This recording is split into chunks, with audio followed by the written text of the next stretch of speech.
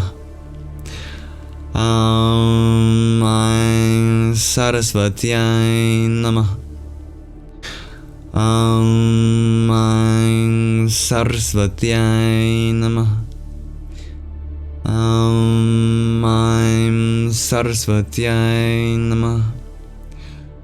I'm Saraswatyai Namah.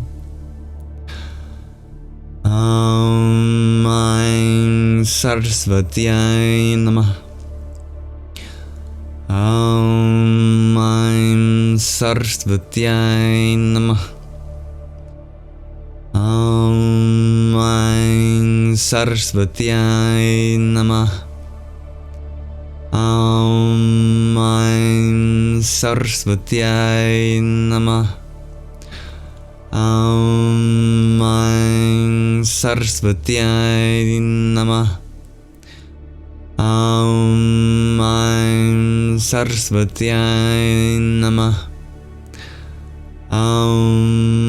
I'm Saraswatyai Namah. I'm Saraswatyai Namah. I'm Saraswatyai Namah. I'm Saraswatyai Namah. I'm Saraswatyai Namah. I'm Saraswatyai Namah. And one can feel when one gets to the Guru bead, since it's strung differently. Thank you for listening or chanting along with me. Halfway through or thereabouts, I had to readjust my cameras. My phone, which is doing the recording, had an alarm that went off, so forgive me for that interruption. Mantras are very difficult to translate into English. They often don't literally mean any sentence. Like, it's not a sentence that you could affirm to yourself in English. It's a subtle transference of energy. It's a sequence of concepts, you could say. That sound is made up of 4 parts. The A represents absolute existence. The U represents pervasive existence. And the nasalization at the end, as the nasal cavity becomes the dominant mode of resonance, represents completion or finality. I'm is very similar too, except instead of an U sound in the middle, there's an E, which represents relative existence rather than pervasive existence. I'm is said to be the bija, the seed for Saraswati herself. By nourishing the seed sound, Saraswati manifests. Saraswati herself means Sarasvati, the one with, the Vati, Saras, a reservoir of knowledge, of truth. That ending that turns Saraswati into Saraswatyai is a dative form. Salutations to her, as Namah means salutations. So informally you could get a literal translation as invoking the flow of existence as it arises from absolute existence through pervasive and relative existence to finality, invoking the essence of a reservoir of truth as we give our salutations to thee. Something like that. And if you had a keen ear, you might hear that there's something happening with our overtones while we chant this mantra too. truthfully, we could never convey exactly what's happening in the Latin alphabet, which we use in English. There's a movement of frequency that you just have to listen to that's beyond what can be transliterated or translated. So thank you for chanting with me, or just listening, or opening yourself up to this experience. I hope it was peaceful for you. I try to end my live streams with some sort of meditation, as I know it's very late for many people, and I will be going any moment. Seems like this chant has resonated with a lot of you. You feel that this chant invokes a lot of emotion, shares you to infinity. Absolutely. Just before we began, I saw someone mention that we could do one for Krishna since it's his birthday. Actually, it's not yet his birthday for me. I'm still on the day before Krishna Janmastami, so I have to wait till tomorrow. However, yesterday we did do a mantra for Krishna. We can do one tomorrow as well. Not the stand user, you could say, the eternal within me is eternally grateful for its essence. That is absolutely on theme. Yeah.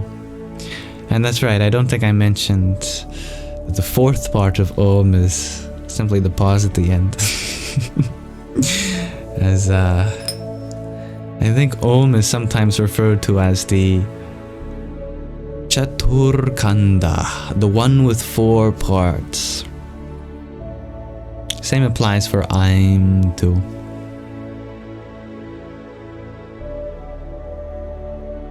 The wonderful mantra. Thank you, Shakti Crystals and Co. for your popcorn and quintet of Gimme the Votes. Om Namah Shakti Shivaya. And thank you, Marchen, for your rose. I do not know if I'm pronouncing this right, but my gratitude remains. Thank you. And dear Maya, for your heart me a few minutes ago. Radhe Radhe. The 4 parts in Om are the beginning sound, Ah, as it moves to the throat, as we curl our lips, Ow, as we completely seal our lips and bring our tongue back up to seal our mouth and make our nose, our nasal cavity, the dominant place of resonance. Om. And the silence at the end. Those are the 4 parts. Aum.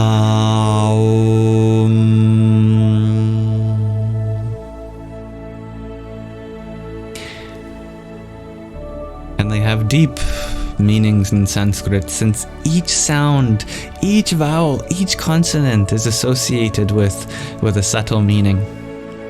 What a beautiful language. Thank you, Mo, for your tiny tool. Yippee! And Anazak, thank you for your rose too. Hariom Tatsat. Nick, you're wondering if I can please write Mo in Devanagari. You're curious what it looks like. Yes. Mo? Allow me to get my tools.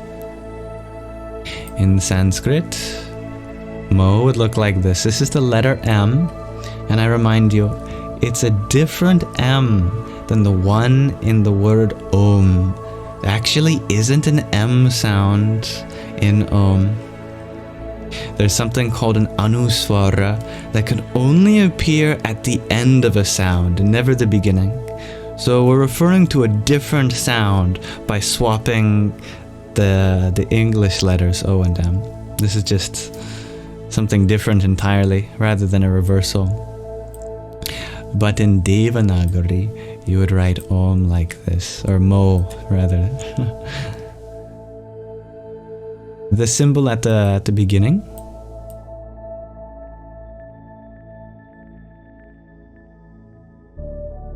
This part here, that's the sound Ma. And because Devanagari is not an alphabet, we use diacritics to change the inherent vowel sound. By itself, it makes ma, but we modify that with this diacritic, which is attached to it here. That is the diacritic, the accent mark, basically making O. That would make mo. But yeah, there truly is no opposite of Om, because the anuswara, the nasalized sound that you hear at the end, cannot appear at the beginning. In fact, in Devanagari, it would be impossible to put an anuswara before a character. You can try it with Unicode characters, and you'll find that you'll just get an unrenderable character, because the anuswara must come after some other sound.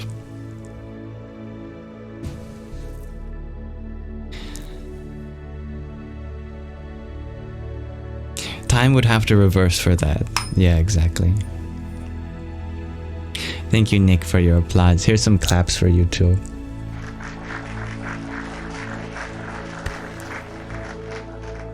Hari Om Tat Sat.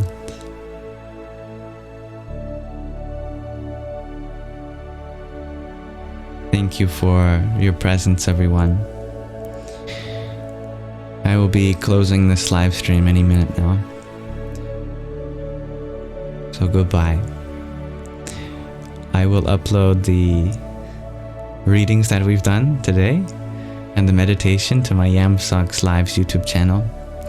And because this live took place on what I call ASMR Sunday, I'll upload this live to my ASMR channel, Yamsox ASMR. I think it can be used as a sleep aid, since I've tried to keep it with a relaxed tone the whole time. Anyway, most of the time I upload my lives to the Yamsox Lives YouTube channel, along with all the readings, but I separate that from my ASMR content. Today I just recorded the whispered reading of the 13th chapter of the Bhagavad Gita, since I've been doing a whispered ASMR series there. So it's there for you, for free. No commercials, no ads that play before, during, or at the end of the videos. All for you. I still have yet to edit and upload the 12th chapter though, so I'll be doing so.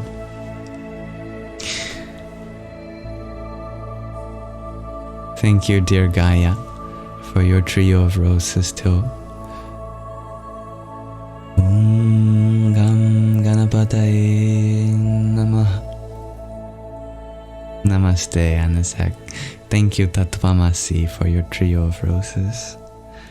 Jayan Sargadatta Maharaja. Thank you for your gratitude, peeps. I love calling people peeps. May this live stream be an offering to the divinity within you. And good night, good morning, good afternoon, good evening to everyone here. Most generally, may you all have a wonderful rest of your present moment. With that, namaste.